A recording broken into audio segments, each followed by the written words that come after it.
El monje que vendió su Ferrari por Robin Sharma. Introducción. El monje que vendió su Ferrari es la sugerente y emotiva historia de Julián Mantla, un superabogado cuya vida estresante, desequilibrada y obsesionada con el dinero acaba provocándole un infarto. Ese desastre provoca en Julián una crisis espiritual que le lleva a enfrentarse a las grandes cuestiones de la vida. Esperando descubrir los secretos de la felicidad y el esclarecimiento, emprende un extraordinario viaje por el Himalaya para conocer una antiquísima cultura de hombres sabios. Y allí descubre un modo de vida más gozoso, así como un método que le permite liberar todo su potencial y vivir con pasión, determinación y paz. Escrito a modo de fábula, este libro contiene una serie de sencillas y eficaces lecciones para mejorar nuestra manera de vivir. Vigorosa fusión de la sabiduría espiritual de Oriente con los principios del éxito occidentales, muestra paso a paso cómo vivir con más coraje, alegría, equilibrio y satisfacción. Capítulo 1. El despertar. Se derrumbó en mitad de una atestada sala de tribunal. Era uno de los más sobresalientes abogados procesales de este país. Era también un hombre tan conocido por los trajes italianos de $3.000 que vestían su bien alimentado cuerpo como por su extraordinaria carrera de éxitos profesionales. Yo me quedé allí de pie, conmocionado por lo que acababa de ver. El gran Julián Mantle se retorcía como un niño indefenso postrado en el suelo, temblando, tiritando y sudando como un maníaco. A partir de ahí todo empezó a moverse como a cámara lenta. Dios mío, gritó su ayudante, brindándonos con su emoción un cegador vislumbre de lo obvio: Julián está en apuros. La jueza, presa del pánico, musitó alguna cosa en el teléfono privado que había hecho instalar por si surgía alguna emergencia. En cuanto a mí, me quedé allí parado sin saber qué hacer. No te me mueras ahora, hombre, rogué. Es demasiado pronto para que te retires. Tú no mereces morir de esta forma. El alguacil, que antes había dado la impresión de estar embalsamado de pie, dio un brinco y empezó a practicar al héroe caído la respiración asistida. A su lado estaba la ayudante del abogado, sus largos rizos rozaban la cara amoratada de Julián, ofreciéndole suaves palabras de ánimo, palabras que él sin duda no podía oír. Yo había conocido a Julián Mantle hacía 17 años, cuando uno de sus socios me contrató como interino durante el verano siendo yo estudiante de Derecho. Por aquel entonces Julián lo tenía todo. Era un brillante, apuesto y temible abogado con delirios de grandeza. Julián era la joven estrella del bufete, el gran hechicero. Todavía recuerdo una noche que estuve trabajando en la oficina y al pasar frente a su regio despacho divisé la cita que tenía enmarcada sobre su escritorio de roble macizo. La frase pertenecía a Winston Churchill y evidenciaba qué clase de hombre era Julián. Estoy convencido de que en este día somos dueños de nuestro destino, que la tarea que se nos ha impuesto no es superior a nuestras fuerzas, que sus acometidas no están por encima de lo que soy capaz de soportar. Mientras tengamos fe en nuestra causa y una indeclinable voluntad de vencer, la victoria estará a nuestro alcance. Julián, fiel a su lema, era un hombre duro, dinámico y siempre dispuesto a trabajar 18 horas diarias para alcanzar el éxito que, estaba convencido, era su destino. Oí decir que su abuelo fue un destacado senador y su padre un reputado juez federal. Así pues, venía de buena familia y grandes eran las expectativas que soportaban sus espaldas vestidas de Armani. Pero he de admitir una cosa: Julián corría su propia carrera. Estaba resuelto a hacer las cosas a su modo y le encantaba lucirse. El extravagante histrionismo de Julián en los tribunales solía ser noticia de primera página. Los ricos y los famosos se arrimaban a él siempre que necesitaban los servicios de un soberbio estratega con un deje de agresividad.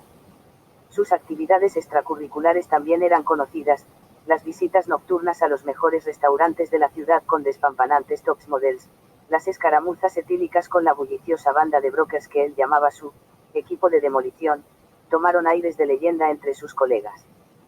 Todavía no entiendo por qué me eligió a mí como ayudante para aquel sensacional caso de asesinato que él iba a defender durante ese verano. Aunque me había licenciado en la Facultad de Derecho de Harvard, su alma mater, yo no era ni de lejos el mejor interino del bufete y en mi árbol genealógico no había el menor rastro de sangre azul. Mi padre se pasó la vida como guardia de seguridad en una sucursal bancaria tras una temporada en los Marines. Mi madre creció anónimamente en el Bronx. El caso es que me prefirió a mí antes que a los que habían cabildeado calladamente para tener el privilegio de ser su factotum legal en lo que se acabó llamando el no va más de los procesos por asesinato. Julián dijo que le gustaba mi avidez. Ganamos el caso, por supuesto, y el ejecutivo que había sido acusado de matar brutalmente a su mujer estaba ahora en libertad, dentro de lo que le permitía su desordenada conciencia, claro está. Aquel verano recibí una suculenta educación. Fue mucho más que una clase sobre cómo plantear una duda razonable allí donde no la había, eso podía hacerlo cualquier abogado que se preciara de tal.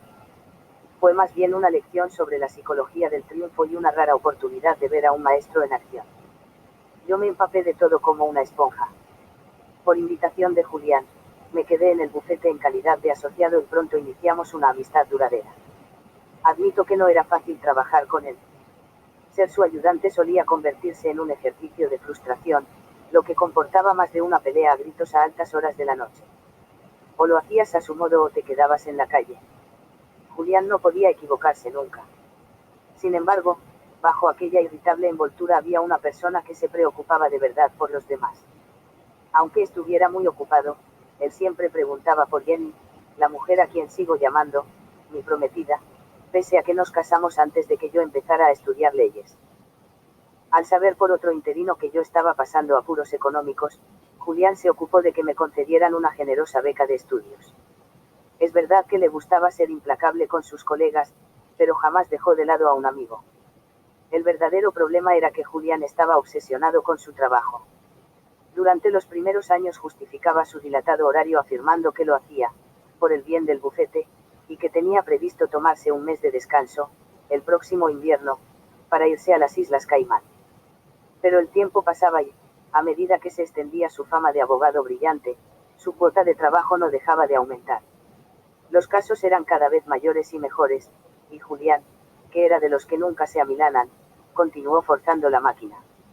En sus escasos momentos de tranquilidad, reconocía que no era capaz de dormir más de 2 horas seguidas sin despertar sintiéndose culpable de no estar trabajando en un caso. Pronto me di cuenta de que a Julián le consumía la ambición, necesitaba más prestigio, más gloria, más dinero. Sus éxitos, como era de esperar, fueron en aumento. Consiguió todo cuanto la mayoría de la gente puede desear, una reputación profesional de campanillas con ingresos millonarios, una mansión espectacular en el barrio preferido de los famosos, un avión privado, una casa de vacaciones en una isla tropical y su más preciada posesión, un reluciente Ferrari rojo aparcado en su camino particular. Pero yo sabía que las cosas no eran tan idílicas como parecía desde fuera. Si me percaté de las señales de una caída inminente fue, no porque mi percepción fuera mayor que la del resto del bufete, sino simplemente porque yo era quien pasaba más horas con él. Siempre estábamos juntos porque siempre estábamos trabajando, y a un ritmo que no parecía menguar. Siempre había otro caso espectacular en perspectiva. Para Julián los preparativos nunca eran suficientes. ¿Qué pasaría si el juez hacía tal o cual pregunta? No lo quisiera Dios. ¿Qué pasaría si nuestra investigación no era del todo perfecta? ¿Y si le sorprendían en mitad de la vista como al ciervo cegado por el resplandor de unos faros? Al final, yo mismo me he metido hasta el cuello en su mundo de trabajo.